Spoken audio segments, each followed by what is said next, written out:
Ask the Podcast Coach for December 14th, 2024. Let's get ready to podcast. There it is. It's that music that means it is Saturday morning. It's time for Ask the Podcast Coach, where you get your podcast questions answered live. I'm Dave Jackson from theschoolofpodcasting.com, and joining me right over there is the one and only Jim Cullison from theaverageguy.tv. Jim, how's it going, buddy? Greetings, Dave. Happy Saturday morning to you. Our very first ice storm here in Omaha for the winter, so everybody be careful wherever you're at. Winter is here, and so just be safe. Today, it's a slick one. You know, Yeah. You step up on the sidewalk and whoop, there you go. Yeah, I bought Skechers. Have you ever heard of Skechers shoes? Oh, yeah. They're old people shoes because there's no laces. They are now. Yeah. And I was surprised at how easy it was to put my foot in, and yet there was not really a whole lot of traction on the bottom of these. I go, that kind of defeats the purpose if you're targeting an older demographic. But yeah, I had to scrape off the windshield this morning, and I was like, oh, winter is officially here, and that's no fun. And there is something you could do, though, to warm yourself up when you come out of the cold, and that, of course, is a piping hot cup of Java. And that particular Java is brought to you by a guy that I forgot to rewind the thing. Look at me. It's from my good friend Mark over at podcastbranding.co. And if you think about this, I just saw this in Reddit. Somebody was talking about how do you get people to listen to your podcast? And one of the ways is by having a great piece of artwork that grabs their attention, that doesn't look like it was done in crayon. I've used Mark for many of my shows, and the beauty of it is so many times you contact somebody and they're like, well, what do you think it should be? Well, you're not a marketer. That was the whole point of hiring somebody who gets branding, who gets marketing. And so you go to Mark and you tell him about your show. He'll probably go listen to it. He'll sit down with you one-on-one and kind of go over really what you want it to look like, what the vibe of your show is, because he really wants to make sure all of your branding, not just your artwork, but the show, the look of the website. If you need a website, he can do your website. If you need a PDF, he can do that. Anything that is facing the customer, Mark is going to make you look amazing. So when you're ready to look great, there's only one place to go, and that is podcastbranding.co.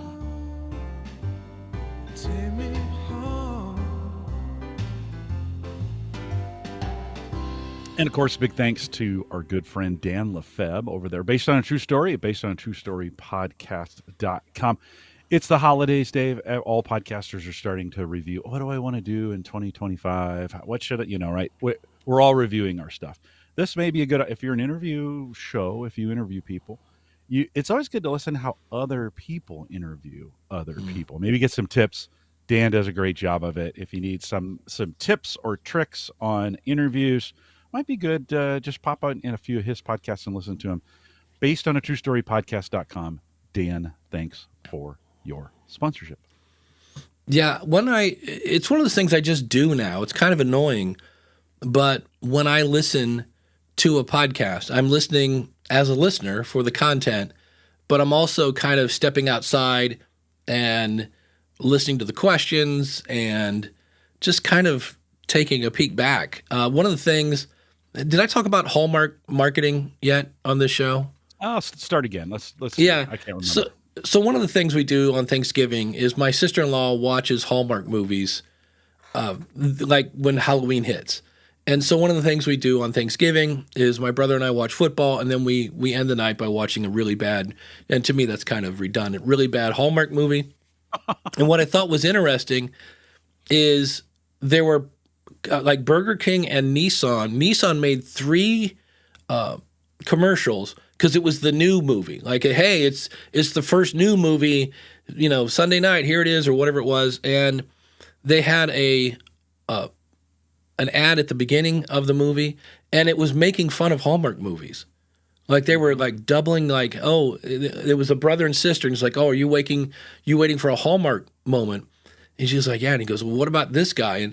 And like he accidentally shoves her into this really hot guy, and he doesn't turn around. They don't have the moment, And then in the second one, he like threw her gloves on the ground. He's like, oh, you're so clumsy. And he throws the gloves at the feet of some hot guy.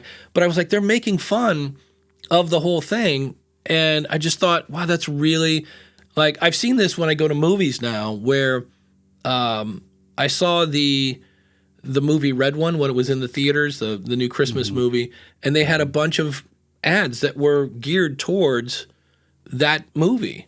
And I was like, that's so brilliant, you know. And then the one I thought was really cool on the Hallmark channel was they go to a commercial. This woman comes out. She's like, let me show you how to do blah, blah, blah cookies.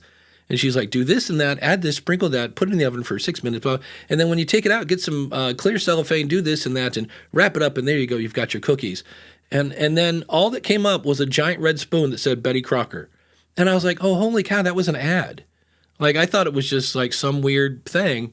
And so I was just like, well, these are people that know who's watching the Hallmark movie, and they're making specific content for them. And I remember once I watched with my cousin. She was in town, and my brother and I are poking fun at the movie. And she said, look, you don't realize I know exactly what I'm getting with this movie. It's family safe. And when I get done, I feel warm and cozy, and I'm probably smiling. And I know that's exactly what I'm going to get. And she goes, and that's why I watch, because sometimes I want to feel warm and cozy because I've had a bad day. And I was like, that's a really good point. You do know exactly what you're going to get. And so sometimes if you get, you know, we're all trying to get a format that resonates with the audience, and Hallmark has it, and they're not deviating. They're like AC/DC, man. They like every movie is the same thing. And so when you get that format, the hard part is doing that same format for years and not getting bored with it. Like, I know the one actress, Lacey something, is in almost all these movies now. She was from Party of Five back in the day. And I'm just like, she's got to be tired of playing basically the same part. Because it's always like, I can't wait for Christmas. Oh, wait, no, Christmas is ruined. And then it's like, do you think this will work? I don't know. And then at the end, it's, you know, ho, ho, ho all the way.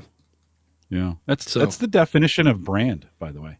When you Yeah. think about Hallmark, what do you think about? They have a stat, whether they like it or not, that is their brand. And now they're leaning into their brand. I think for a lot of years, they thought they were making, well, maybe they didn't. They thought they were making family friendly, and they are. Family friendly holiday stories. They all have the same formula. They all do the same things. Right. But that's their brand, and now they're leaning into it and kind of poking fun at themselves for it, Yeah. which is it is actually, I think, when you can make fun of your own brand, you have reached the next level of branding in that, right? So you establish the brand. That's maybe level one, right? Level two is you can poke fun at and I don't know what the next word would be, and be able to take advantage of that brand in a way that's lighthearted in some way. Not be so offended if people are making fun of you Right. for whatever reason, right? Kind of leaning into that brand. So that I think Dave, I think there's a point there in that oftentimes, and we remind folks all the time of this, they're coming to listen to you. Like, this is why people come. And if you're constantly changing your format, or if you're constantly, I'm not saying don't experiment with things. I mean, you got to find a sweet spot in there where it works. But at the end of the day, they're really coming for you, you know, Right. and they want to hear you. Be authentic, be genuine, be you, be the best of you in that. Listen to the feedback that you're getting and lean into some of that. If you have segments that are working, if people are telling you, oh, I really like it when you do this, do more of it, right? For a while. Right. Eventually, all brands, that's not true. Eventually, most brands, because some are eternal. Like, some brands go, think about the McDonald's brand. Like, it really hasn't changed that much in 1,000 years. And they Right. continue to be strong. And you think about some of those brands that have held to it. Think about some of the brands. Think of like a Wendy's, where they had a certain brand maybe back in the 80s, and that has kind of morphed and changed over time. Anyways, I think the point is, you have a brand. People are coming to listen to you. Make sure you're a good version of that brand for them all the time, because that's why they're there. They're not really there. I mean, they are kind of there to listen to your interviews or whatever, but they're there for you. Well, let's see how well this brand worked. In the 70s, Yeah. there was a little Santa that rode a shaving head. Do you remember the brand? Oh. No. Okay, it's Norelco. But what was Oh, interesting, there's this thing wasn't on. worried about shaving in the 70s too Yeah, that's much. true. Me neither. I just thought it was cool because it was this kind of like the Rudolph kind of claymation kind of animation. Yeah. And I'm watching this thing on Amazon last night. I'm not feeling great today. So I was like, I need something that is somewhat boring that I can put on TV. I'm going to grab my Banky and my footstool, and this will put me to sleep. And so there's a thing on Amazon called Christmas Through the Years, I think was the name of it. And so they had like 60s and all these toys and stuff. And you forget it wasn't really, although it was 40 years ago, that I remember the Sears and Roebuck's Wish Book. Like that was the internet back then. You had this Yeah. big giant Yeah. catalog, Yeah. Yeah. but they talked about how this Norelco Santa driving a razor thing, like it would come out every year, and they did that for like 12 years. It was like part of Christmas. It's like, oh, here comes Santa, and they tried to bring it back, but then it was computer generated, and it kind of lost some of the nostalgia. And that's something I don't talk much about, but as we're now into the Christmas season, nostalgia is kind of that can move people when you start, doing things that I'm like, oh, okay, yeah, that's, that makes you think back to whatever, the good old days when, and so that can be a powerful ingredient that you add to your content when people are like, oh man, I remember, the Evil Knievel, I had the doll and the motorcycle that you would then, just make Evil do all sorts of not very smart things. Let's see what happens if he jumps off the pool table. Like, oh, he crashes and burns. Shocking, So, Who had the kung fu grip? What was the? I think it was GI Joe. Was it It G.I. was Joe? Doctor Steele. I remember Doctor Steele with the kung fu grip, Yeah. and then there was Stretch Armstrong. He was in there. It was just this big doll filled with red goo. Goo. Yeah.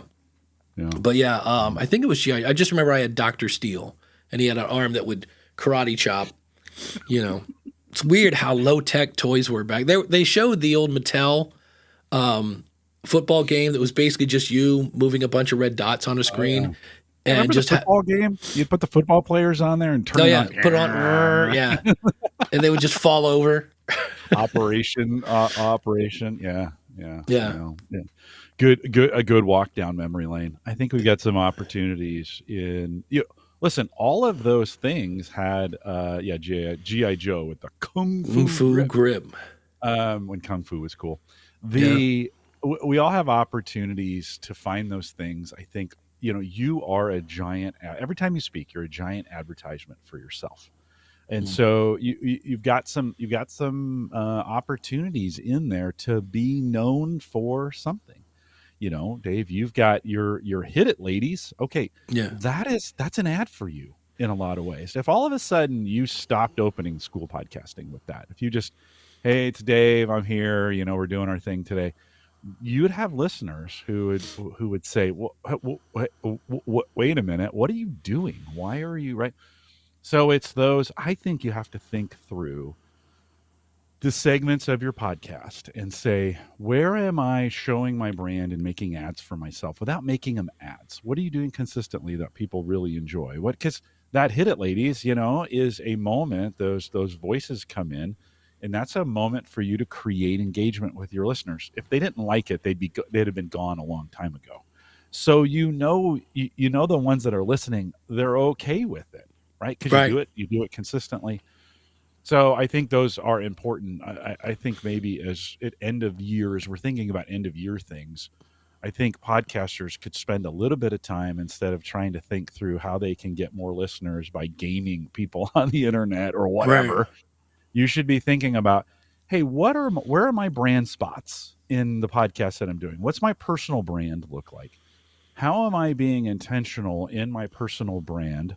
Of making sure listeners know this about me. For me, one of my brand moments is the way I open my show. I have a spoken intro that I do. I do it the same way every time that we go to the weather. Like it's a brand moment. Again, it's in the very beginning. If people didn't like it, they're gone. So the ones that have stayed are okay with me talking about the weather. And it's a way for me to connect with my guest, and we have a short conversation about it, and then we go on to the couple calls to action. So think about your own podcast. You do this. I think you do this automatically, Dave. As you listen to school podcasting, it has a very consistent rhythm to it across the show. What are those things? And am I being intentional about building my personal brand in what I'm doing? There you go. Chris from castahead.net says, by Menon. Yeah, that's one of the that's one of the things Hold on, that tone goes by, it goes up by Menon. That's right. But that's where now I used to have just music play in between segments, and now I have the ladies. They actually say the School of Podcasting with Dave Jackson, and then they go, yeah. Well, I cut the yeah out, but now I'm pulling the yeah back in just to be and I'm like just sticking with the brand. I have snuck in probably 3 this year. Let's start the show, and only because I had somebody go, that's kind of weird shtick that he's going, hit it, ladies. Like, what does he have? A bunch of background singers? And it dawned on me, I'm like, okay, if you're not, like, if that turns you off, you're not going to like the rest of the show. So I've kind of put that back. I was like, all right, it's shtick, folks. Let's have some fun. Let's not take ourselves too seriously. No, well, you got to be careful. Always, you have to be careful listening to all the feedback because you're chasing. Right. You're chasing your own tail at that point if you're always listening to everything. And sometimes you just have to tell folks, sorry, like, not going to change. That's part of me. That's part of what I do. You're going to have some folks who say, you'd be so much better if you did it this way. And you're just like, yeah, I'm not going to do it that way. Thanks for listening, but you can go now. If you want to keep listening, you can. Yeah. Jeff makes a great point. There aren't theme shows, like themed to TV shows. You take the good, you take the facts of life, or they're just now they're all. If you notice, there's no theme. If anything, right? What's the dun dun? That's Law and Order. Like they have sound logos, but they don't have an actual like theme song. You used to be able to, Happy Days and. God, if I go back to Walton's, they all had something you could hum. And I forget, Kung Fu. I was looking for Kung Fu for whatever reason. I was looking for him to say, when you are, whatever, good enough to take the pebble from my hand. And I was looking for that clip. And the whole intro to Kung Fu, they retold the story of how this guy was in some sort of weird, monk thing and he had to go through, and in the end, he ended up putting his arms on this really hot barrel full of coal. And it was 2 minutes to just get to the, like, okay, we can start the show now. And I was like, that would not work today because this is maybe before VCRs. I'd have to look up the date on that. But I just remember thinking, you got to be kidding me. Like, and it's just going through and everybody's fighting each other. And I'm like, okay, but like, we still don't know like what the episode's about, which we always, again, sticking with the brand, we always know it was the Kung Fu master dude and somebody was going to come along and, boy, I bet that does not hold up well because I know more than once they probably used a slur to call him, things. Yeah. What ruined the theme music was when they came up with commercial transitions. So the show would end and it would go, because they're contractually obligated, they'd show the credits, but the credits would go to a small screen. They'd split screen. And in the middle, they'd show an ad. So it was end of the show, beginning of the next, few credits coming up, an ad, a 30-second ad in the middle, and then they'd transition right to the next show. And I think maybe we lost a little focus in sitting through a cheesy, the cheesiest of them all, right? The Greatest American Hero from our era, right? The cheesiest opening song of them all. And so, and you think Stephanie's talking about the theme from MASH. In 3 notes, what you're listening to.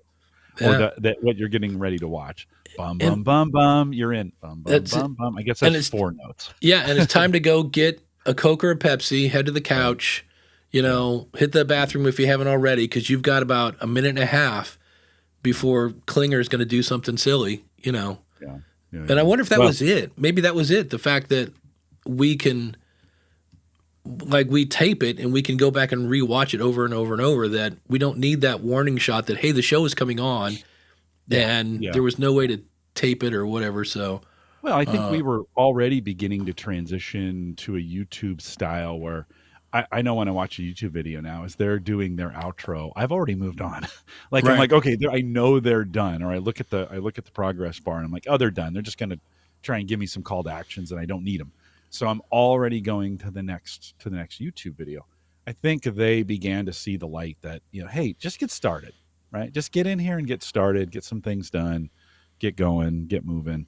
So that transition, I with streaming, what happens when you're done streaming, right? A box pops up about 30 seconds before you're done, and it says, "Hey, the next episode is this." Like, yeah, click to go to the next episode, or if you wait, it'll automatically just transition for you. So I think I don't know. I don't know how much that relates. I don't know if people are necessarily listening to podcasts that way on players. So I don't know how much that matters. I have to think about that some. we interviewed a guy at Podpage, Chris Hutchins, who does the All the Hack show, and he was talking about how he was buying post-roll ads because they're dirt cheap, and he said, and I think they work just as effective as a mid-roll. And he goes, here's why: because if you've made it to the post-roll, you're out of episodes, or at least you're done with this episode, and you're looking for something to listen to. And when somebody says, you should check this out, and I was like, that would be fun to play with. Because in the end, that's all we're doing, is we're all experimenting, trying this and that, and seeing what works and what doesn't. We did have a couple questions here. Chris Nessie wants to know, have Mark or Dan let you in on how effective their ads have been for them on the show? I know Mark has said, and it's weird, he said it's not constant. He's like, but he will have a spell where he's not getting much traffic from it, and then all of a sudden somebody will sign up like, oh yeah, I heard you on Ask the Podcast Coach. So I don't know if you got any feedback from Dan. Yeah, he listen, the feedback is they keep sponsoring us. Yeah, So if it wasn't working for them in some form or fashion, they would just stop doing it. I mean, at some point they will, but for now they keep doing it. But I think for those who listen to this show, if you're thinking now, if you've been listening to this show for any length of time and you're thinking about any kind of graphic design work, you cannot consider Mark. You have to. You've heard it so many right. times, right? And so from that perspective, Dan's not really selling anything. He's just throwing his brand out there. He wants to support us. It's a great way to get it done. It's like the folks who do the $20 support level, right? Every week their names on the wheel, or they get mentioned, right? They just want that kind of visibility. So sometimes it's hard to measure, and actually that's kind of the true state of brand. It's hard to measure when your brand is strong in some ways, right? Because you don't get it's hard to know for sure. Like when you're driving by and you got a choice between McDonald's and Burger King, which do you choose? Well, measuring that from a McDonald's or a Burger King standpoint can be kind of difficult. Knowing for that, hey, is our advertising working? Because as someone's driving in a car, they choose. I guess sales at the end of the day, sales are the pure measurement number. But to tie it directly to that ad that's on the podcast, we don't do coupon codes. They don't have things to sell in that way. You don't. Have you ever thought of, with Mark, of putting a, go over there, use this code? And maybe this is a question for Mark. I'm going to say that's a question for Mark. That would be a way to measure it. That would be a way to measure it. So. Yeah, and I'm Dan, using. If you're in chat, throw your reason if you want. Yeah, to. You're out there. He's out there live a lot. Around the Layout podcast, the trick is to get advertisers to understand it takes more than just a few times of an ad airing. Yeah, it's in the book Profit from Your Podcast. LegalZoom had started advertising on shows, and after a month they got like just absolutely dismal results. And they're like, all right, we're pulling it. We're sorry, but we're out. This isn't working. And then the next month they started getting lots of interaction, and they're like, no, put it back. It's like, But that first month was hideous, and that's where I know I've talked to Jordan Harbinger, and he's like, I want a company that just wants to get their brand out there. He goes, that's the best advertiser. He's like, but when it's mom and pop and they're selling their custom jeans and they're going to do one ad and they want to know every click, he's like, that is not my ideal customer. He's like, I want somebody who just wants their brand out there and to keep it out there. But it worked. I was watching also on the TV last night, American Underdog, the Kurt Warner story, was on Amazon. I was really surprised I could not find it anywhere for free, but I was like, all right, I'll pay $4 for this. And it starts off with the screen going to black, and it said, based on a true story. And I immediately thought, Dan, if he ever wants to do a sports show, this would be one to check out. The interesting thing, can I say something that's not kind? How can I say this without being a total jerk? But anyway, Kurt Warner's wife has very short hair in this movie. And that's a way to put it. And I like females to have lots of hair, and she did not. So it was not my typical kind of thing. And then at the end, you actually see... Not for you, Dave. It's not for you. Yeah, it was not. I'm not the target audience for a woman with short hair. And at the end, they show an actual picture of him with his wife. And the reason her hair is so short in the movie is it's really short in real life. And I was like, oh, well, that's, yeah. And I was like, that's true. That is not my type. She was a Marine. Did you know that? Yeah, she was. Yeah, it was a good movie. It was, you kind of knew how it was going to end. It's a good story. I think, the Kurt Warner story, in most of those movies, pretty true. He's a pretty straight up guy, right? Yeah. Rags to riches kind of deal. It's one in a million shot. We all want to hope that's happening to a lot of good guys like that. It doesn't happen as often as you think. But Kurt, I think the lesson in that story as we think about podcasting is, and I just watched a special on this as well. I don't know why. They must be doing a lot of advertising for it because it showed up in my Facebook feed. I think the lesson in that is he continued to stay engaged in the game and did some things. He had to play Arena League. Yeah. I think he considered a little CFL up, but not that Canada is an inferior form of football, but he had to consider some of those kinds of things. And even his way into the NFL, he got a lucky break with Dick Vermeil, right? I mean, and it was it could have gone wrong at any moment, but he stayed engaged in it. He kept trying, and I think sometimes we've got to just keep going.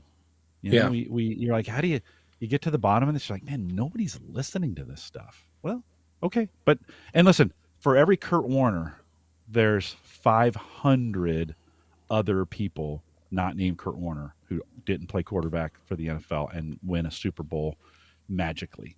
And that 500 is probably 50,000, right? So we have to realize it's too easy to look at a story like Kurt Warner and then just say, well, if I just try hard enough. Well, okay, trying hard enough is just the beginning. Then you need some breaks and a lot of luck and some things to go your way, right, on in some of those spaces. But at the if you're not in the game, you'll never play. So I think some people think the final step is being in the game, and that's just not true. That's the first step. Right. Then everything else is just, you need a few things to go your way, and you got to network like crazy and some of those things. At the beginning of the movie, he talks about how many thousands of kids play football, and then a large chunk of those people don't make it into college football. And then the number of people that are in college football, a very small percentage gets into the NFL, and an even smaller percentage actually gets into the Super Bowl. And so when you hear that final number, it's like, why would anybody ever want to play football? Like, the chances of actually getting to the Super Bowl are minuscule. But he was just one of those guys. Yeah. People do. Yeah. Yeah. Yeah, and some people follow a traditional path. Some people follow the Kurt Warner path. You never really know. I mean, look at what's it, Casey? No, Kelsey. Yeah. There we go, Kylie Kelsey. Her name is hard for me to say. Her podcast beat Joe Rogan last week. Yeah, right. And you think, listen, if without Taylor Swift, entering the man. equation. Yeah. She does not go number one. Even with Travis and Jason and New Heights doing what it was doing before Travis and Taylor entered our I mean, nobody, for the most part, nobody knew who Travis was before Right. Taylor entered the equation, right? She probably doesn't get a number one podcast in there. I mean, she's just taking in her world, she's taking advantage of the momentum and the excitement that's going on. Will that last? How long will that last for? Will she? I mean, Rogan's been number one for a long time. Will she continue to? No. We don't know. I know this: if she stops doing it, she won't.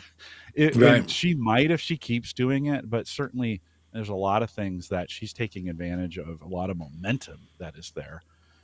It must be fairly decent for it to be. I haven't listened to it yet. Did you go out and listen to? I haven't listened to it yet. It is Stephanie is like, who is that? It is Travis's sister-in-law. Yeah, sister-in-law.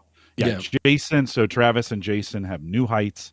Jason is married to Kelsey, Kylie, whatever. Yeah, Kylie, Kelsey. Yeah, there we go.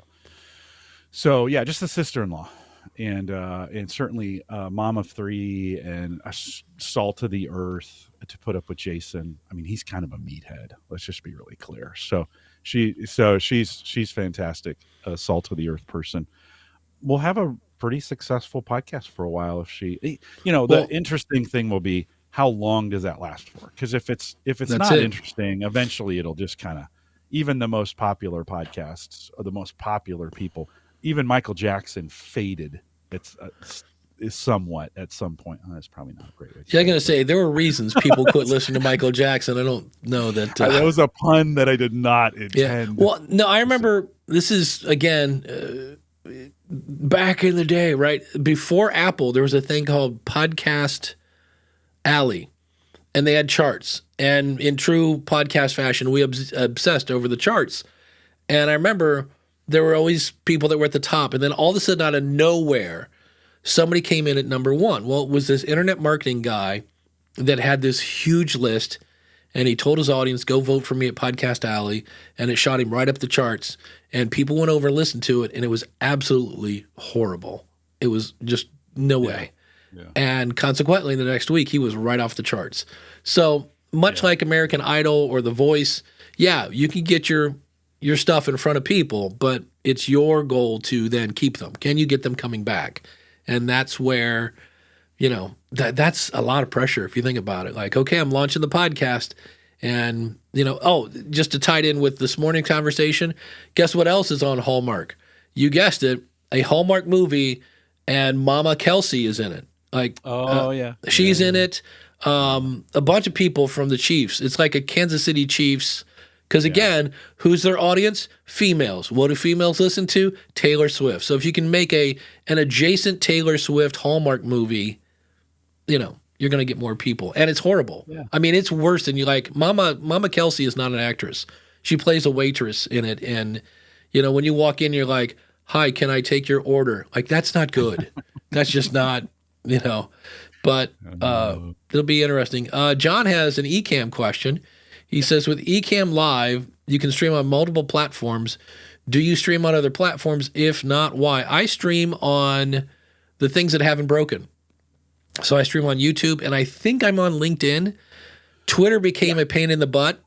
So after about 4 times of it saying, we're not going to Twitter, I was like, all right, well, okay, I guess I could go back and fix it. Or, I mean, really, it makes sense because Jeff stole my answer. Yes, I do each week, mainly so basically his audience can listen from whatever, platform they want to listen from. Yeah. And so if that's Twitter or X or whatever, Rumble. I remember Rumble, I had to copy and paste twice, and I was like, oh, way too much work. I can't do that. So, but, that again goes back to there was somebody in Reddit this morning that was talking about taking all the time to put your show into other things besides Apple and Spotify. And I was like, it takes about 10 seconds. It's copy, paste, save. And I was like, if that's too much work, then you're probably not going to make it as a podcaster because, now, are you going to get a ton of listens from that? No, but you might get 5. and 5 of those people might know somebody who knows somebody who knows somebody, so it's, I go to Twitch, and you would think, Twitch is a gaming for the most part is a gaming platform. It's got right, other things, but you'd think it'd be okay. It would be in an okay spot. We're kind of a geek oriented show. We talk about geeky hardware and some of those kinds of things. It just, well, I don't, we'll get full transparency. I don't promote it on Twitch. I don't go over there and right, do anything. I'm not active there. I get very little from it. So some of those platforms, yeah, I mean, you can go to them depending upon how. I think you got to do some work in them to get people to actually follow you there. right, Listen, it can be if you're not ready to put all the work in for some of these platforms to be present over there, to be posting over there, to answer people's questions over there. I don't know if I would necessarily. It's your choice. I just don't. For me, I would not necessarily maybe put the time in. I could do Twitter. I don't want to be over X. Sorry. I don't want to be over on X. I love how we struggle with that. Like, I love how everybody struggles. Some just refuse to call it X, and some don't. Yeah, anyways. yeah, I don't. Facebook is. They can't seem to get their act together on what they're going to let you do and what they're not going to let you right, do over there. LinkedIn is actually a pretty easy platform. That's been an easy one. I do that one for work all the time. yeah. Go ahead, Daniel throw says that back. the thing I don't like about live streaming to multiple destinations is it fragments the community, and yeah, it kind of pulls them apart. There's pros and cons. Jeff says, I think that used to be the case, but with tech now, it's so easy. Plus, pulling up comments from each platform brings everyone together. Yeah, that's it's kind of true. I just basically got lazy. I mean, if I'm going to be straight up honest, I'm like, yeah, it broke, and I never went back and fixed it. So the Ralph says when I do a weekly live show, I push it to YouTube, Rumble, LinkedIn, and Facebook. I'm also looking at going live to TikTok. Didn't even know that was a thing. I figure the more I throw it at, the better. Yeah, the more exposure and especially if it takes, a minute to set up. You never know, So, I don't know. Better is the word I would use. It's an opportunity. Like right, you may be. I mean, you may be broadcasting. Like, let's take LinkedIn as an example. You can create a LinkedIn account, follow a few people, but if you can put your video out there, there's a chance nobody will watch it. Is that better? I don't know. I mean, listen, it doesn't cost you anything. You can do it. It's not bad. I just putting it out there. I think your odds are really diminished if you don't work it to get people right. to follow you there. I think you still have to, and you could say, well, I'll just do it anyway. Okay, that's cool. But I think you got to work. I think you got to work the channels to make that work. Yeah. John Domingo says basically Rumble won't let you pull up their comments on the screen, which is kind of a bummer. Chris had asked a question about how do you go live and lit? That's the podcasting 2.0 thing. I asked Daniel about that once. We're going to do an episode on that. And it was so complicated. I was like, I'm not like, I kind of get it. I know it's a different, because you have a live stream network that you then have to put a bunch of stuff, and you put in the time you're going to start and the time you're going to stop. You do the hokey pokey, you turn yourself around, and then maybe if you click the right button, it goes. And I just went, yeah, we're not, like, that's not ready for prime time. If you're a giant nerd, you want to go through it, and people do, but it's, that was one I'm like, that needs work, in my opinion. It's because you have to have a server. Now, I know the guy that I always quote, because he has a really bad business model. He has unlimited podcasts, unlimited episodes, unlimited storage for like $15. And I'm like, I could build a web host, I could build a media host on your back end and have people pay me $15 a month. I would just manage everything and pay him $15. I'm like, there's a giant loophole. And he has some built-in streamer thing that you can tap into. I think Todd was looking at that, but it's a neat feature. I also know it's annoying because yesterday I got tagged that the Podcasting 2.0 show was going live, and I tuned in and it was somebody playing music. And I was like, that is not Dave and Adam. And apparently it was the pre-show. but it didn't say pre-show. It said podcasting 2.0. And I was like, yeah, that's not Dave and Adam. So that was kind of annoying in my book. I was like, what's going on here? Chris says multi-streaming is great. When one platform walks out, yeah, on you, your audience can go there. Yeah, you do have a backup when you go to multiple ones. You're like, okay, hey, YouTube's not working today. But you can go over to LinkedIn and check it out. Dan is in the chat room. We were asking him if he ever gets, oh crap. And before I clicked on Dan, I clicked on the star button, which removed him from the start button. Now I got to go find Dan. But he did say, here it is. I've heard some people say they heard about my show through Ask the Podcast Coach. But mostly I just get a lot of value from the show each week. And so that's why I keep sponsoring. So yeah, if you're a regular listener and you hear, like you just said, you hear the phrase based on a true story, you think of that. We've grinded that into you so much, you're just going to automatically, this is, I think, Dave, this is a good area when we think about where you go and what you do. This is a total preference question. And you can absolutely do it the way you want to do it. If you want to go live everywhere all at once and you think that's a great experience for your listeners, awesome. If you want to stay on a single platform and drive your folks to the platform so you can have unified chat and they meet there, awesome. I think whatever works for you and your audience is what's best in that scenario. I don't know if there's a right way to do that. I think sometimes we want to say, no, this is a way. No, Right. It's not. You could, whatever works best, whatever you want to do. I mean, you used to click the live button and you'd say, okay, what? No, I got an error here. What? Oh, that's Twitter. I don't really care. You said that about 8 times and then eventually you just stopped. It just didn't work for us.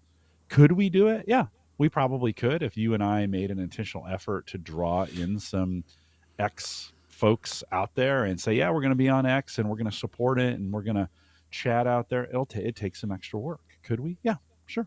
It could work that way. Whatever works for you, whatever you like, I think that's probably what the right call for you is, however you want to do it. Yeah, John says the trick would be able to go live only on your website. Would love if Podpage had that option. I'll have to look into that. It's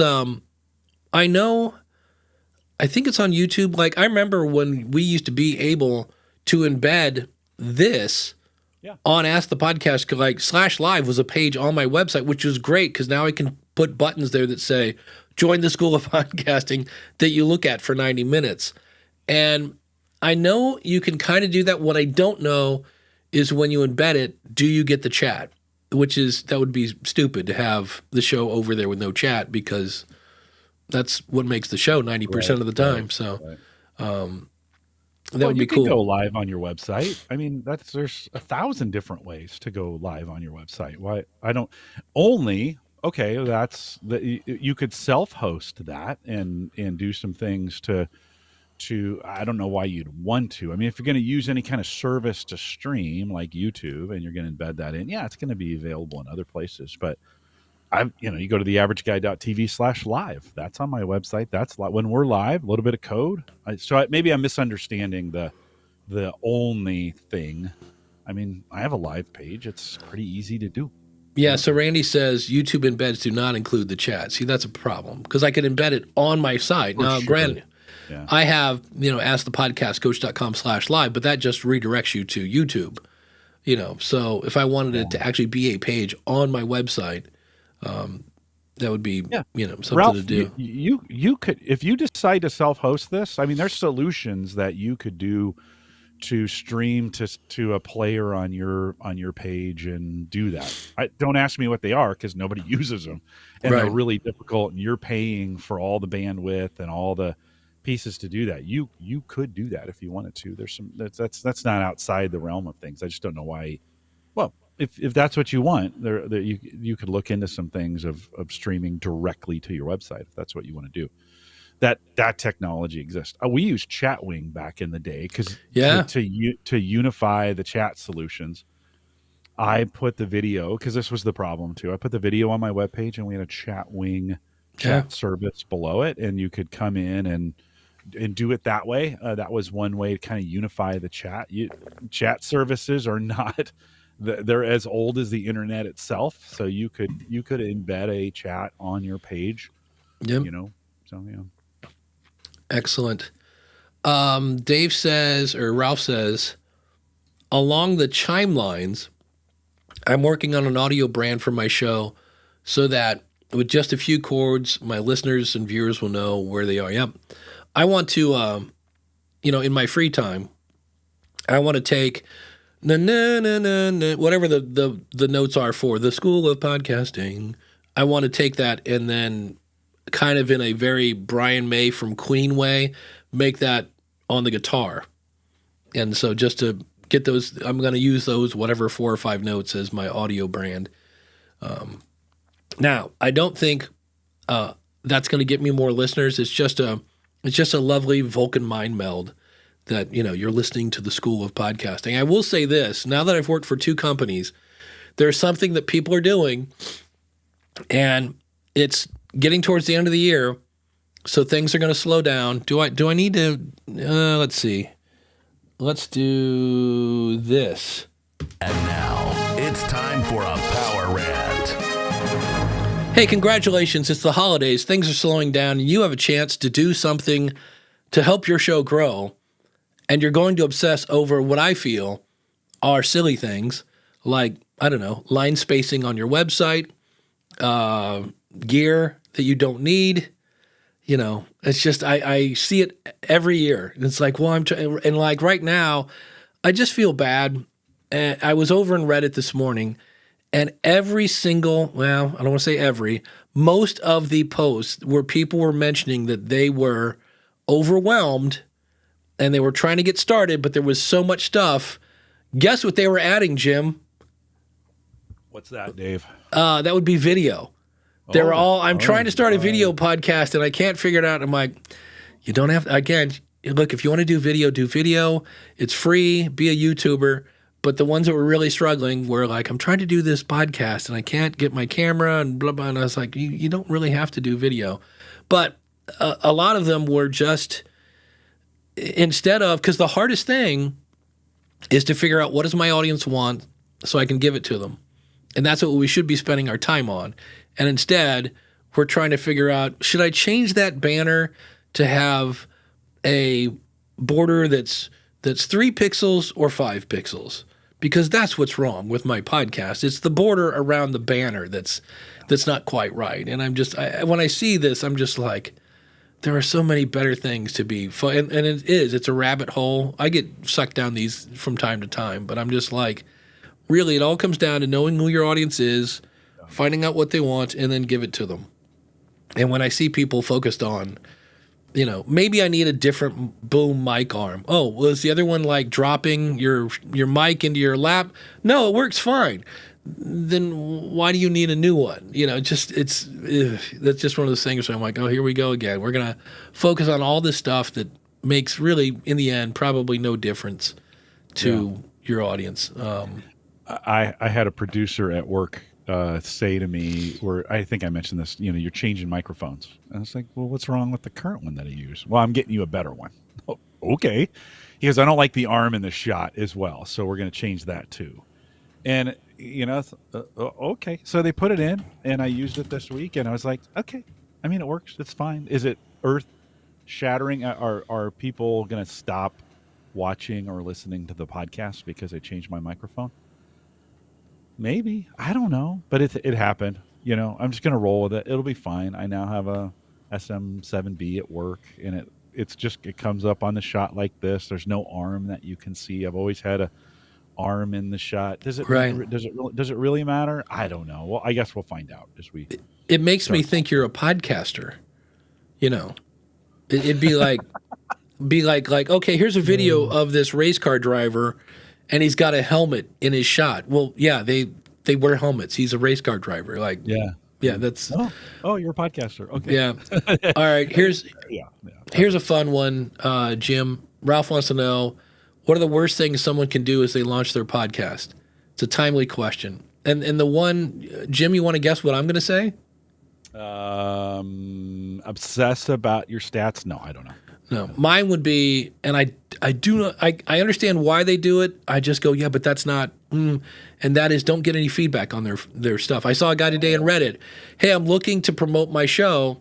What's the best way? Where should I spend my advertising money? I go, the best money spent is pay somebody to listen to your show and tell you what's good and what's bad, because otherwise you're just spending money to probably put out a show that doesn't resonate with the audience, and you're just letting the whole world know that you're not ready yet. There's that. Trying to be everything to everyone. I saw someone this week, they're like, and I get it. They were like, I'm tired of talking about this subject. So I get that, because if you're bored, that's not going to work. But what their solution was, I'm going to broaden the span. And I was like, okay, maybe. But usually that doesn't work when you try to be everything to everyone. Using your built-in laptop microphone or a Blue Yeti that's not properly positioned. Not knowing the benefit of your podcast. So I'm going to interview interesting people on the interesting show about interesting things. Okay, so that the audience can do what? What's your why? What's your who? How are you going to measure your success? Congratulations, you have 10,000 downloads. Now what? Oh, well then why do you want 10,000 downloads? Ralph says, it sounds like a business model. Send me your podcast and I'll listen to it. Yeah, I have 3 ways to do that, and nobody does it. And I think the key is, I think because it's public. People don't want public constructive feedback. I have the podcast review show, I have the podcast rodeo show, and I have the podcast hot seat. The podcast hot seat just added an option if you want it to be private, because I'm like, all right, I'm going to test this. But I think a lot of it is that I'm starting to just come to this conclusion. We're artists, man. It's my art. What do you mean? It's my art, and this is what I do. I'm just going to be me. And I'm like, okay, but you started off the show with 8 minutes about French toast recipes. But the title of the episode was how to get your money to, get 10% interest. And you're talking about French toast. Like, that's low-hanging fruit. Like, put that at the end, or I don't know, maybe just cut it out. So, well, you just have regular consulting for that too. I mean, if people they didn't want the public, they didn't want you to play it publicly, they just wanted you to listen to it, they can pay you to do that. Right. So you do have that business model. I do. That business model does exist today, and you do have it available as a podcast. I think there's very few people who are going to pay to be insulted. Now, you're not insulting them, but by giving them feedback, feedback hurts, right? I'm not saying nobody, because there are those who've paid you to take the ride, right? To take the 7-second ride in the rodeo. But I think business model, that may be a stretch. I think it's more of a most podcasters won't spend $10 a month on hosting. They're not going to give you $200 to tear their show apart, right? So some will, some will, and most won't. Well, I had a client once, and he was like, well, he was gonna go. It'd be like me doing the Dave Jackson show. And I go, but I don't know what that means. Like, he had a really niche show, and he's like, I'm gonna do I'm like, yeah, but nobody knows what that is. You need a tagline. And he's like, well, I've been struggling for years. I've got this super niche show, and it's just a struggle. And so I'm thinking I'm gonna do this and change to the Dave Jackson show. And he goes, and I know it's going to take a while for the audience to catch up to the show. And I go, that sounds like a struggle. I go, so you're switching one struggle for another struggle. And I go, I'm not saying you shouldn't change. I'm just saying, you're asking for me to be a mirror. And I'm like, it doesn't really sound like you're gaining anywhere on this. So it's, I just don't, here's the thing. The reason why I have such a problem with it, I would pay $1 million every day to have somebody know, what can I do better? That's one of the things I love about Brendan at Podpage. We're always like, how can we make this thing better? Like, that's just in our DNA. And when somebody goes, well, what if it did this? And then I love it when people ask, can you add Blue Sky to the website? And we had that done in like 10 hours. It was on the website. And I was like, yes. They asked for something we could give. It fit our business plan. Here it is. So, and I guess maybe that's just it. It's one of those like, well, why doesn't everyone think like me? And I'm like, because they're not you, and that's the bigger your audience gets, the harder. I mean, Brennan he'll run into this situation. I'm sure he already has, but I'll give you an example. I used to use Eventbrite to post all of our events that were coming up from a podcasting perspective, and it had its own notification engine in there, and it would email folks, and everybody was like, why can't you find a better way to do that? I don't want to sign up for another service. Why can't you just make it Right. available where I'm at? So I said, fine. Now, it helped that Eventbrite changed its pricing structure and made it nearly impossible for me to use. So we moved away from that, and I said, okay, great. I'll start posting this now into Facebook and YouTube. You can sign up for the notifications for those platforms that you're already part of, and you don't have to have a new thing. Within 2 weeks, people are like, I really liked that email thing that we got from Eventbrite. Can you just bring it back? And you're like, no, we the feedback I got now, again, with Eventbrite, probably wouldn't have moved away from it if their pricing hadn't gotten so freaking aggressive. But you're going to get, no matter what you do, and the larger your audience gets, the harder this is, you're going to get conflicting feedback from things. And that's okay when you can do both things. But sometimes there's a situation where you're going to do something based on audience feedback, and a whole nother segment of your audience is going to say, well, don't do it that way. I don't like it that way. Do it this way. And you're going to be confused, right? You have to, at some point, you have to just go with, and you're going to make some people angry and say, no, we're not going to do that. Sorry, friends. Podpage has done this sometimes. I'm sure you guys have gotten some feedback, and you're like, yeah, no, we're not going to, at least at this time, we're not going to support or write the integration or do the code. Not enough people use it. Not really.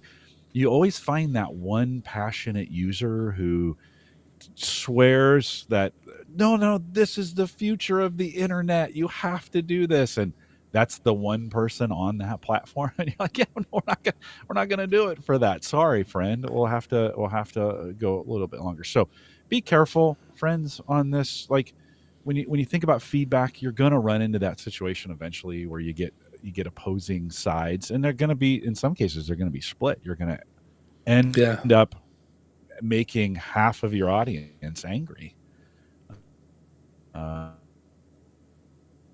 And I know I'm having some trouble now, so we'll see if I ever did I come you're back, back. guys? Yeah. Saw my video. Well, it's interesting. This ice storm is causing some issues. So go ahead, and we'll see if my internet comes back. Yeah, with Podpage, we have a guest form that you can have your guest fill out, and we have people saying there are too many fields on the guest form. It takes forever to fill that thing out. Well, almost all of them are not, mandatory. And then you have other people that are like, hey, we have a LinkedIn link. Can we add another one for their company LinkedIn? Like they want to add more fields to. So there are times when you're just not going to make everybody happy.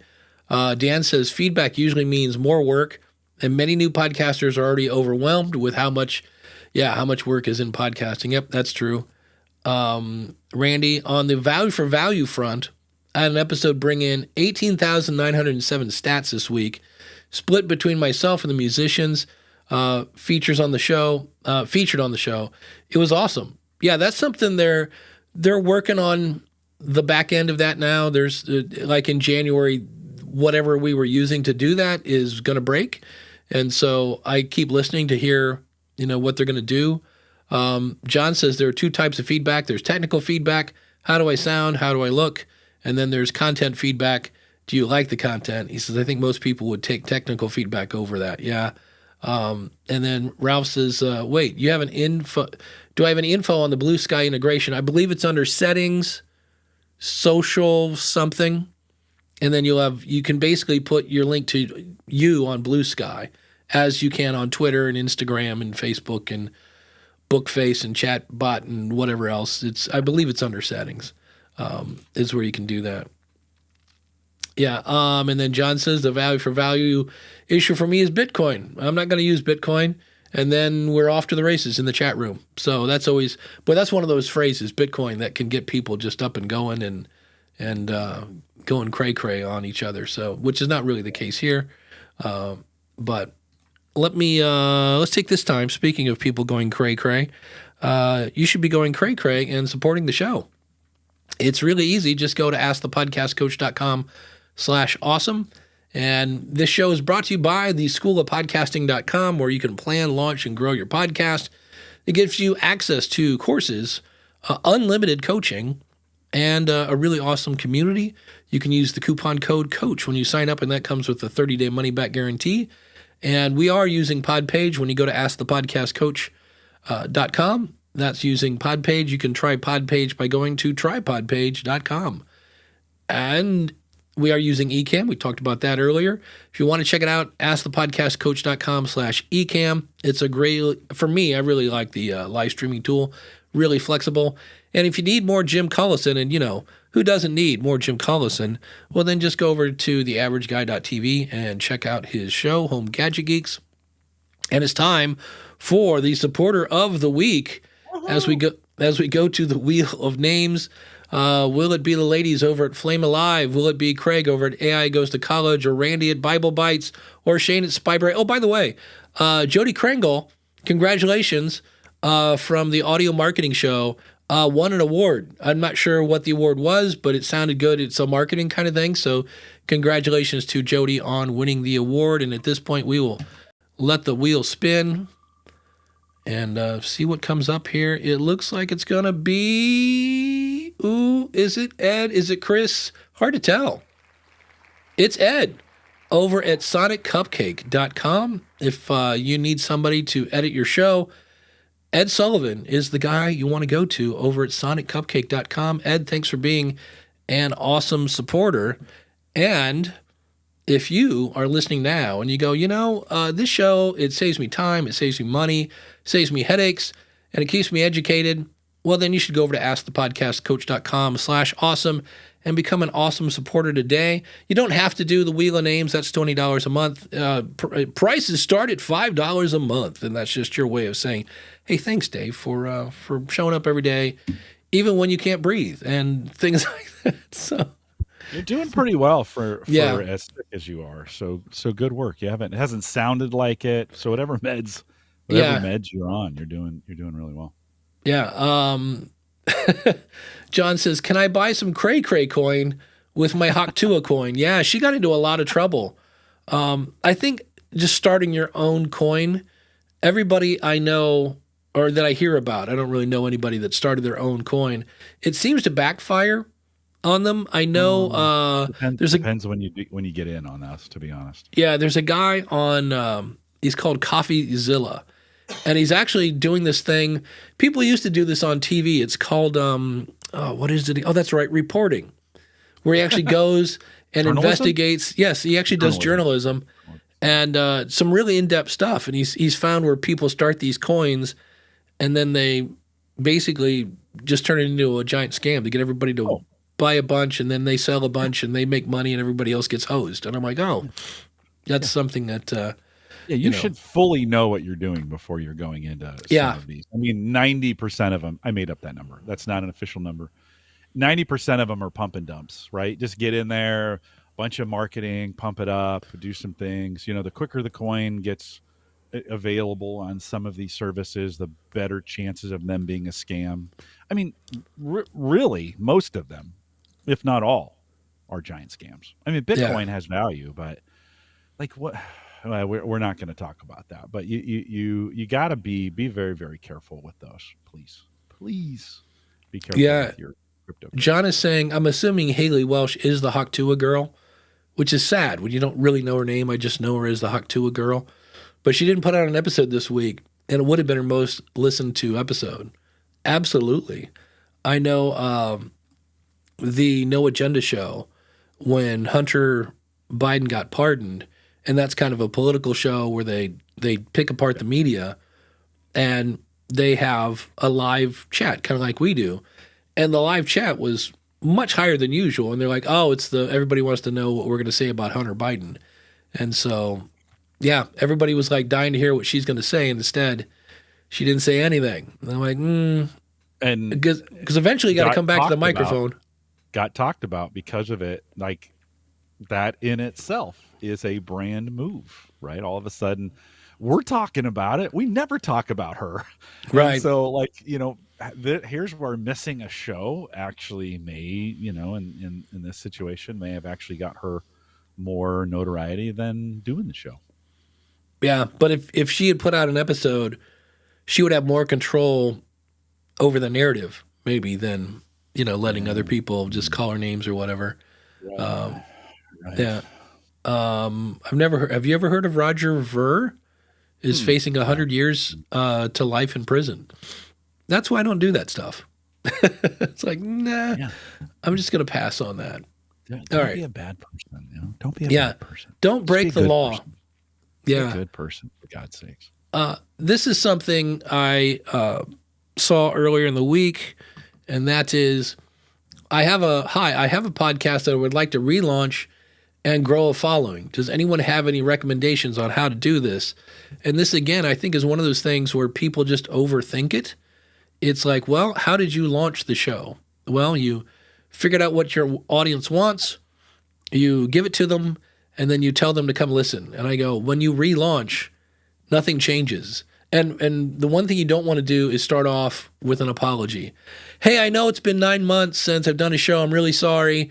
The cat died, and then grandma died, and then it snowed, and I got divorced, and whatever, like, no, just because what they forget is when you just start like nothing happened, when somebody hears this show 6 months from now, they're probably not going to notice that, wow, there were 9 months between this show and that show. So just go back to doing what you do. And if you really need to apologize, just do it at the end and, move on. It's not, I think sometimes that, and it's weird because on one hand, I'll be the first person to say, look, because people are like, well, it's just a podcast. And I'm like, well, that's not really a great philosophy to have, because you want to put, you want to do your best. But there is a point where people start thinking, well, if I do this in my podcast, it's going to hit the news. It's going to be on ABC, NBC, CBS, and Fox. And like, no, it's just a podcast. So there are times when just a podcast is, no, take it seriously and do it.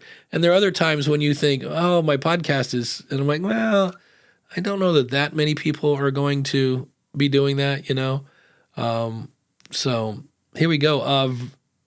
Was it Roger Ver? We're getting Roger Ver. We're getting Bitcoin Coach history Dave. here. Coach Yeah. Dave's bringing it in. Bring it, Dave. Bring it. I'm trying to click on this. Here we go. Often referred to as Bitcoin Jesus. Man, that is a great name for a band. Ladies and gentlemen, this Sunday, Bitcoin Jesus is a prominent figure in the cryptocurrency and blockchain space. He was an early investor and advocated for Bitcoin and other cryptocurrencies, becoming one of the first individuals to publicly back Bitcoin-related startups and promote its adoption. Ver discovered Bitcoin in 2011 and became one of the earliest investors and opponents. He renounced his U.S. citizenship in 2014 and currently resides in St. Kitts and Nevis, two places I've never heard of, where he became a citizen. So He's a criminal. Yeah. That's why. It wasn't the Bitcoin that made people criminals. It's the nefarious, is that the right word?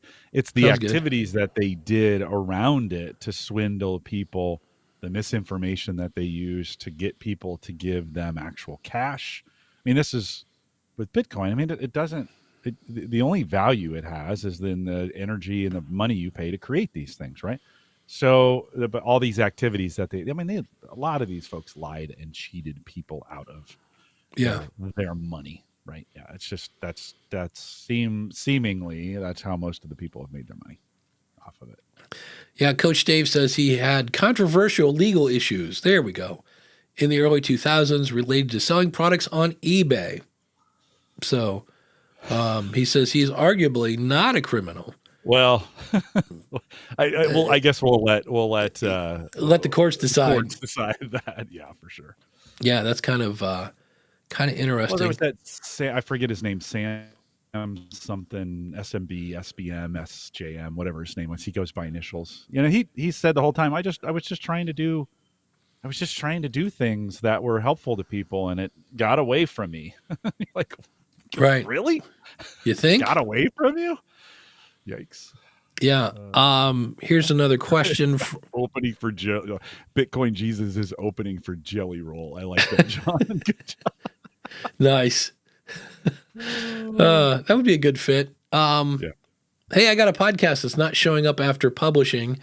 Any info would help. Been using a cast with no issues until tonight. I uploaded the latest episode and published it to Apple, Amazon, iHeart, and Spotify. Apple said temporarily unavailable when you click play. iHeart shows it's active, yet it can't play it. Amazon and Spotify don't even show it. Thanks in advance. Well, the fun thing, depending on who your media host is, what you do is when you upload the file, a podcast works a little bit like radio. Radio, you had a tower, and that tower put out a frequency. So now in podcasting, you have a media host, and that media host puts out a feed for your show. And in radio, you tuned into that frequency, and music and talk would come out of it. With podcasting, you take an app like Apple or Spotify or whatever, and you put that feed into the app, and lo and behold, talk and music and everything else comes out of it. So if it's showing in one place and not another, you know it's not the media host. Because when I worked for Libsyn, anytime anything was not working, we were blamed first. And an easy way to test this is if you say, well, it's in Spotify, but it's not Apple. Well, that would be like saying, hey, I have two radios here. And one I tuned into 97.5 and it's working. The other one I tuned into 97.5 and nothing's coming out. Well, you know it's the radio, because if there was a problem with the signal, or in the case of a podcast, a feed, it wouldn't show up anywhere because it wasn't in the feed. Same thing with a radio. If it works on one radio but not the other, the radio station is fine. Otherwise, it wouldn't show up anywhere. So when it doesn't show up, only in some place, your media host, whether it's Libsyn, Blueberry, Captivate, Buzzsprout, whoever, they're fine, because if it shows up in one place, you know that's working. So it's just something that's always tricky, and I get it. Nobody ever explained how a podcast works to you, and so when things don't show, you're like, it's broken. I get it, but this is where, like, when I learned how to drive, my dad showed me how to change the oil and how to change a tire. That was pretty much it. He's like, you need to know how to do this, if you're going to be a driver or whatever. So you got to be careful with that. So another fun-filled question. How are we doing on time? Okay, good. Here's a fun one. Because it's not really a question. We definitely need to throw this on the screen. It's a fun community to spend Saturday morning with. I've been a big fan of this Saturday morning live show for the last few years. Dave and Jim always bring their A game, delivering helpful advice on podcasting. You can even dial into the show via video to join the conversation. That way, if the mood strikes you, several episodes have helped with specific challenges I've had as a beginner podcaster. The chat room is always teeming with conversation, and I've made friends with several people. And the one thing I don't see is who this is from. I made the screenshot, but did not include who this is from. But whoever it was, thank you. Whoever did this on Apple Podcasts, we appreciate that. Or you can claim it in chat if you want to right now. Yeah, all of a sudden, 16 people are like, that's mine. Yes, exactly. Thank you. Somebody had a comment on Spotify monetization. Has anyone noticed? Now, this was 22 days ago, so this would have been maybe in November. Has anyone noticed inconsistency disparities with the monetization lately? We typically make $16 to $20 on days that our episodes publish, but the last few weeks they've been really off. 3 weeks ago, our episodes got 681 plays and accrued $1.36. Wait a minute, we have to do the math on that. Let me grab my calculator. So $1.36 for 681 plays is what I think that is the definition of chump change. Divided by 681 is, it's fun with math, 0.0019. So basically $2 per 1,000 downloads. Eek. All right. It is better than a poke in the eye, but not by much in my book. Then the following week, 790 downloads garnered us $17.77. Now this week, 848 was $7.38. I don't get it. Well, yes, it's because you're talking about Spotify. And it's a little weird over there. All in all, it seems like inconsistency is going to result in a good $20 less than we usually do a month. We're a moderately successful podcast and aren't doing it for the money. and yet it seems like you're obsessing over that. But it is nice to be able to reinvest in the show and audience. So it's a bit disappointing.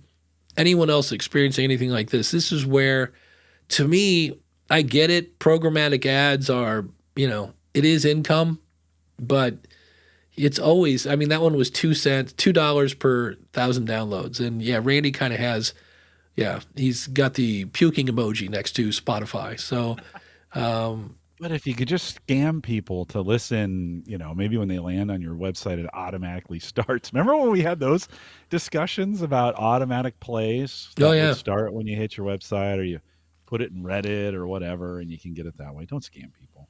Gary Stockton was the reviewer, by the way. Thank you, Gary. The chat room is telling us. Rich says Gary. I Thank think you. Daniel said too. Everybody's favorite James Bond sounding, because he's British, right? Yeah. Thanks for doing that, Gary. Appreciate that.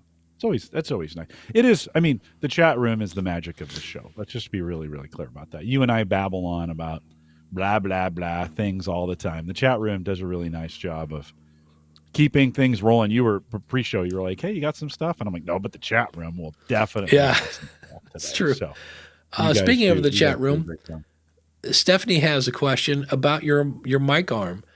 Is it up or down? Yeah, I consider this in the up position, and then if it was down, I guess I could push the whole thing down and bring the mic up from below. I would say that's the down position.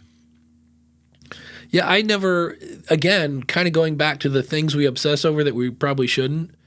You know what I mean? I'm like, when I see somebody do a video, if they have a mic in the shot, I just go, oh, good.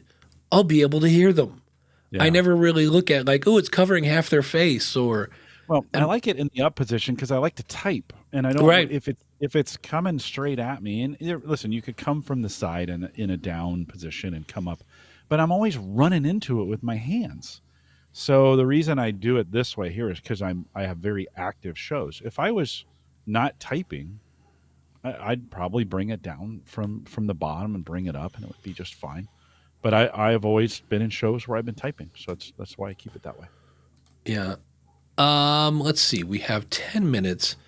Do we want to do predictions now, or should we do them next week? We can start now. Yeah. Well, let's ask the chat room, since we have 10 minutes, as you guys are thinking about 2025. If you got any predictions, Ross does a whole book around this. So he does. Good on you, Ross. And Ross, I'm sorry I always say I don't have time for that because I'm terrible at these things. But if you want to throw some things in the chat room, we'll pull those as well. Dave, as you're thinking about, listen, you're in the space now. I mean, active development that you're doing with Podpage and some of that stuff. I don't know. What are your thoughts? Things. I know what I'm dying to watch is video. I'm dying to see as much as, YouTube and now Spotify are like video.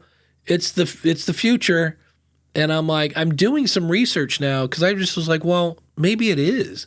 And when I look at stats like completion percentage, video versus audio, when I look at, downloads, and I'm like, well, this is again kind of pointing me back to YouTube is saying that video is going to take off. So I'm just dying to see, because we've had audiograms are the next best thing. Clubhouse is the next big thing. We always have this thing, and we're like, oh, this is going to be amazing until it's not. So I'm going to be really interested. I mean, I have, I think, 11 episodes on Spotify as video for this show, and I've got 7 downloads or whatever you would call it. So I'm not getting a ton of try. Now, granted, it's a show about podcasting. It's not weight loss or sex or money or something like that. So I'm not really sure. But that's one I'm just dying to see like what it really does, and is it really? And the thing that stinks is, let's say YouTube really does take off even more than it is now, they're going to call it a podcast, and I'm like, okay, but are those podcasters, or do those people actually have are they in Apple Podcast as well, or is it just YouTubers are taking off on YouTube? And that's always been the only thing that drives me nuts about that whole argument. But it'll be interesting to see if, because you can see how many active podcasts are, online. I think it's usually around 250,000. So it'll be interesting if podcasting stays where everybody's starting a podcast or not. So I don't know. Any thoughts on Yeah. Yeah. 2025, Jim? I think we start seeing a fairly sharp decline in new podcast creations and active podcasts. I just think the big are getting bigger, and I think a lot of people are gravitating towards them, and they're taking more time. And I think in some cases that means just less listens for the rest of us underneath those large podcasts. Now, the key to this is to not give up. Like if you're a podcaster, less downloads for you does not mean less that you've become less whatever you're looking for. I think it means you've kept your most engaged listeners.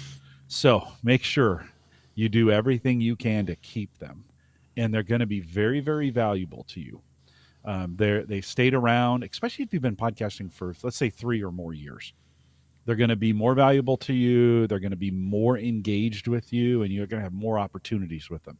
This is not when the going gets tough. It's not the time to leave. It's time to double down, because you've got a great opportunity at this point to. There's going to be a lot of fading going on, and I think you have a lot of opportunities to.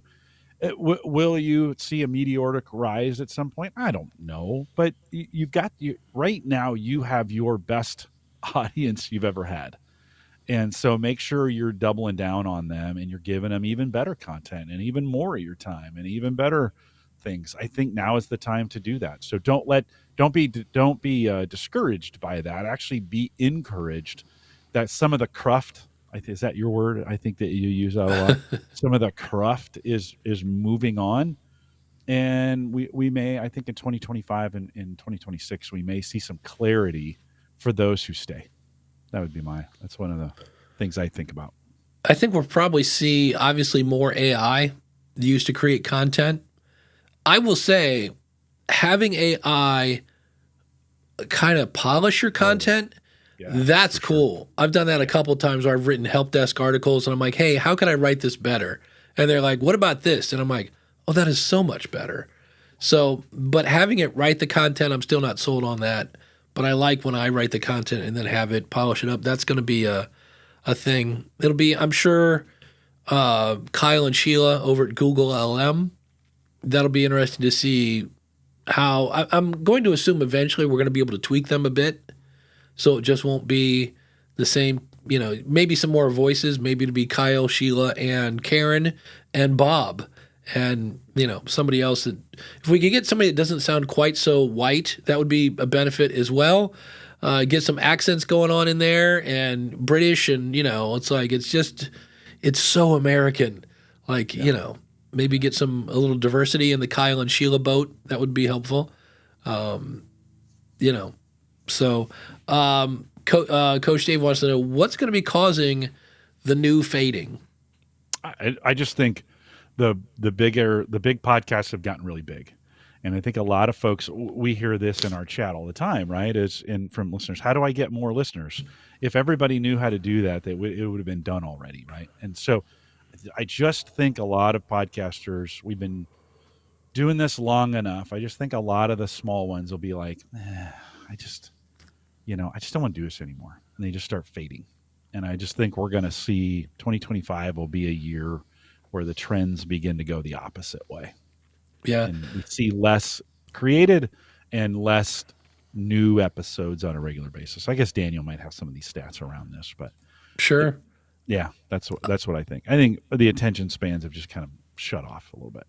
Yeah. Craig from AI Goes to College. Google Illuminate allows you to choose different voices and also to designate one voice as host and the other as a guest. That way, Sheila doesn't have to just go, ooh, wow, ooh, great. Yeah, I think Google Gemini has some pretty good access to YouTube. Did you know that? So if you want to search inside of things, I haven't done a lot of work on that, but maybe some folks can follow along. Google Gemini, throw a YouTube link in there and ask what it's about. Oh, I did that. I was doing some information about writing a tease. And there were a bunch of YouTube videos, and I just went to ChatGPT and I go, because it'd be like 7 ways to write a good tease. And I'm like, what are the 7 good ways to write a T's based on this URL. And it's like, now I had to trust that it was getting it right, but I was like, nope, it said there were 7 teases and it came up with 7. So I'm going to call that. And that saved me a huge amount of time. So that's always, Craig says Gemini's new deep learning is worth learning or is worth checking out. Yeah. Coach says podcasting is one of the best training grounds for speaking and teaching brain mouth coordination. Here's a fun because of my podcast story. I go to church last week and I'm walking around and I preach. I'm a part-time preacher now. And so I preach every other week. And it wasn't my week to preach. And the other person that preaches is this woman named Sheila. And I'm like, hey, has anybody seen Sheila? And they're like, oh, she's at the hospital with her grandson. He's having problems with his asthma. And I'm like, okay. All right. So I'm going around and I finally said, well, is she going to make it to the service? Then they said, and this is at like 10:15, and church starts at 10:30. They're like, oh no, she's not coming back. And I go, okay. And they're like, yeah, you're going to have to come up with something for a sermon. And I was like, okay. Now it didn't really freak me out. I was like, okay. I did find out later, had I checked my voicemail at 7 a.m., I would have seen where Sheila had let me know she wasn't coming. I went to ChatGPT and I said, give me some verses, about dealing with emergencies, because that's what we're dealing with. Yeah. And it spit out about 6 or 7 verses. I looked at it. I'm like, okay, now I need some stories. And my one friend was in from out of town. He's like, what about Silent Night? That was an emergency because remember the rat ate the cable and they had to sing it with a guitar or something or whatever. And I'm like, that's one. And then I talked about when my car got hit by a deer. I got some personal stories. Long story short, from what I understand, for all 8 minutes of prep that I put into it, it wasn't a bad sermon. And people are like, wow. And I'm like, well, now part of me goes, well, I'll just have to use ChatGPT for my sermon every week now. But I don't think, had I not been making content every Monday for 20 years, I would have been in much worse shape. I'd be like, wait, what? Huh? And I was like, all right, well, let's look. We got 8 minutes. Let's bring in some technology, go to town. And so that's one of those things I think that most people don't realize. It's a benefit of podcasting is you are used to making content on a regular basis. So when you have to pull some out of your butt, it's not horrible. So it was a little crazy. Well, a show like this gets you ready for improv, just to be honest, right? When you thinking on the fly, keeping things interesting, addressing multiple things at once, staying on task. You probably, say you didn't have access to ChatGPT, you probably could have sat down, pulled up a verse, quickly came up, read through it, quickly come up with 3 points.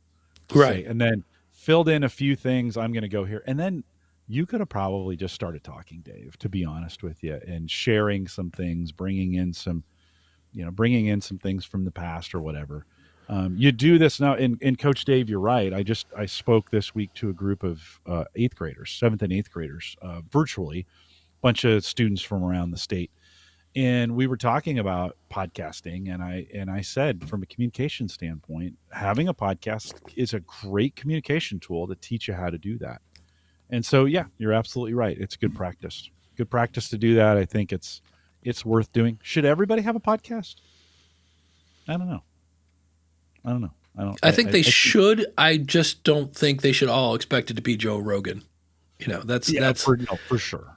Have some realistic expectations. We're not all interesting in this. No, that is true. Right? We're not. We're talented. This is not the apex of talents. It is a talent, right? It is a thing that we do. There are other people who have amazing talents doing other things. I don't think this is everybody's gig to do this. Now, I think there's some whose it's gigs to find people who aren't good at this, but make them famous by interviewing them or make them famous by helping them do this kind of thing. I just don't think it's for everybody. I'll say that like Captain Kirk. It's not for everybody. Yeah, but it is what's fun, you mentioned improv, is like I'm speaking at PodFest and I have 30 minutes, they recommended 25. I'm going to write mine for 20 minutes on the dot because I will improv 5 minutes. I will based on the crowd, whatever. I'm going to add some stuff, and I just know me, and I will make things up. I even at this one, I started off and I said, "Hey, this has been a fun Sunday," because everybody knew what was going on. I said, and it's all my buddy that was in from town. I said it's all Scott's fault because originally when he asked me months ago, "Hey, are you preaching that Sunday when he's going to be in town?" and I said yes, and then it turns out I wasn't. And apparently God really wanted Scott to hear me preach. So, we switched things around here at the last minute. And that landed pretty good. And, it works or it doesn't. And, it is. Yeah. So Stephanie says, is Podfest in Chicago? No, there is Podcast Movement. I think that Movement is in Chicago. Evolutions is in LA. Podfest is in Orlando. So if you want to get your Disney on and do some podcasting, I will be doing some fun stuff at Podfest. Besides speaking, I'm doing something very cool with the one and only Tom Webster that I'll be talking about in the future. Don't know if I can really reveal that, although you can probably figure it out. But anyway, Jim, what's coming up on? I know we're down to the last couple of weeks of the year. Are you doing a Home Gadget Geeks? No, not well. Yes, they'll be available. No end of the year stuff for some of those kinds of things. But Dave McCabe, who used to podcast with me back on Home Server Show, joins me. He's doing some carpentry and some 3D printing stuff that's super interesting right now. Selling it on his plans and selling some things on Etsy. He's the one that made the pedestal stand for these M4s that have been coming out. Anyways, I invited him on. We spent a little time talking about him and what he's doing around that space. Very, very interesting. Posted now, homegadgetgeeks.com. I have just copied this question. Coach Jave says, did you ever do a Gallup StrengthsFinder study on what skills are the top 5 of the majority of podcasters? We have not. We don't know if you're a podcaster or not. That's true. We don't know. Yeah. Interesting. On the School of Podcasting, I am talking. Last week, I talked about, are you open to feedback from your audience? This week, we're talking about actually doing an audience survey and how do you get people to actually take the survey? Because we're all convinced nobody is. And Ray from Around the Layout, this guy's just the absolute magic man when it comes to customer engagement. He's just got people filling out a survey. And I think a lot of it is just the behind the scenes stuff you do with your audience that creates that connection. I don't know. I'm still working on that, and that'll be out on Monday. So thanks to Dan over at basedonatruestorypodcast.com and Mark over at podcastbranding.co. Thanks to all the awesome supporters. You can see them by going to askthepodcastcoach.com/awesome. Thanks to the chat room.